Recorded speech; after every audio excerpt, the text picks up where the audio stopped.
السلام عليكم ورحمة الله وبركاته. ازيكم عاملين ايه؟ ان شاء الله يا رب تكونوا بألف خير.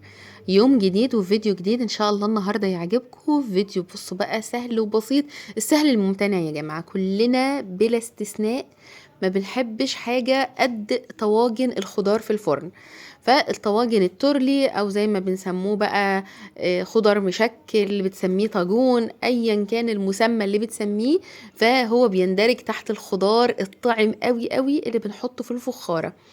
طبعا انا معايا الطواجن دي انا جايباها من فترة، يعني ليها غطيان كده حلوة قوي، بتكتم لي الحرارة وبتخلي الخضار بتاعي يستوي بسرعة، وكمان يحتفظ بالسوائل اللي فيه. هتشوفوا دلوقتي انا اقصد ايه.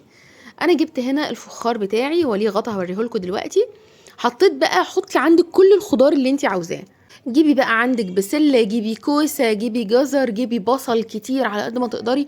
البصل بيكرملها وبيخليها حلوة قوي. انا يعني بصوا حطيت معاكم، وانتوا زودوا زي ما انتوا عاوزين. يعني هو حلاوة الطاجن ده ان هو تكتري فيه البصل وتعملي البصل فيه كده حلقان، او تقطعيه قطع كبيرة، ما تخليهوش ناعم قوي علشان يبقى باين جوه الطاجن. واخده بالك؟ فانا جبت معايا البسله، طبعا كلنا بلا استثناء مفرزين بسله ومالين بيها الديب فريزر، فانا عندي كميه بسله حلوه بحطها في كل اكلي. وجزر وكوسه، وطبعا البطاطس اليومين دول يا جماعه حلوه قوي قوي. فحاولوا على قد ما تقدروا بقى تخزنوا شويه بطاطس وتحمروها كده نص تحميره وتشيلوها في الفريزر. بتنفعك جدا جدا، وهعمل معاكم فيديو لتخزين البطاطس. عايزه اقولك لو قعدت معاكي سنه كامله هتفضل معاكي في الفريزر معاكي لمده سنه. حلوه جدا جدا وفي منتهى الجمال، وبتبقى سهله بقى عليكي ان انت تطلعيها تحمريها على طول. حطيت بقى الخضار كده وقلبته على بعضه، وجبت معايا فلفل اسود. حلاوه بقى الاكله دي ان انت تحطي لها بشره جوز الطيب، اذا كنتي ولادك ويعني وفي بيتك بتحبي طعمها.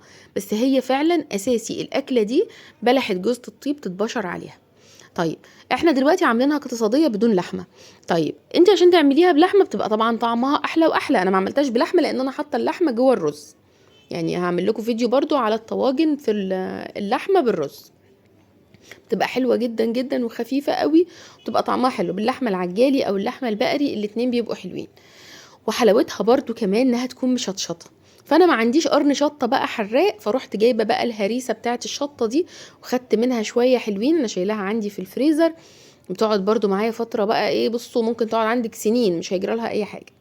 حطيت معلقه كبيره كده من هريسه الشطه، علشان انا عايزه احولها بقى من اكله هاديه كده لاكله مشطشطه.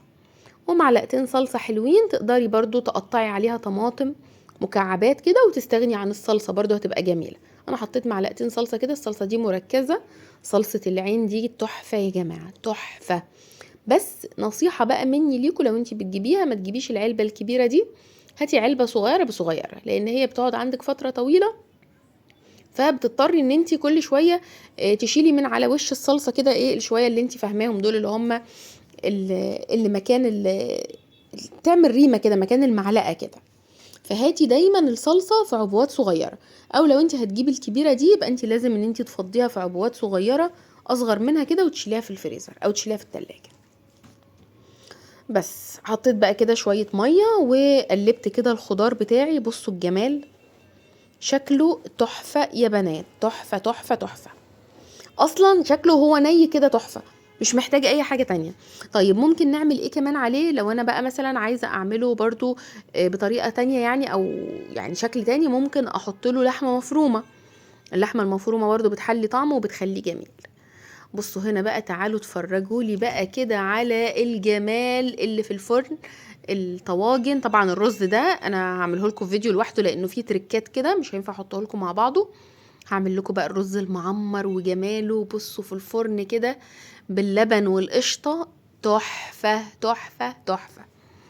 ادي كده الطاجن بتاعي. طبعا انا هفضل معرياه كده، انا خفت اغطيه فور جوه الفرن بصراحه. يعني انا بصوا انا دلوقتي غطيته كده، هو اول ما غلى بدأ يفور معايا في الفرن، فهعريه. وعريته بقى يا بنات، وشايفين بصوا انا حبيت اوريكم بس بصوا الغليان ده. شايفين الجمال؟ بالله عليكي تاكليه كده لوحده ولا لا؟ من غير اي حاجه خالص، هتاخدي كده بالمعلقه منه مع شويه رز، حاجه كده تحفه تحفه تحفه. ولا عملنا فيه اي افتكاسات ولا تركات ولا اي حاجه.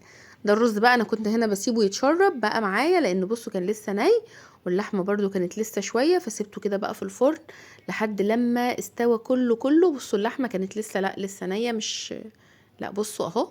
فسبتها بقى في الفرن، والطاجن بقى بتاع الخضار زي ما انتوا شفتوا كده، حاجه تحفه تحفه. ما تنسوش بقى تحطوا لايك وتشتركوا في القناه. مع السلامه.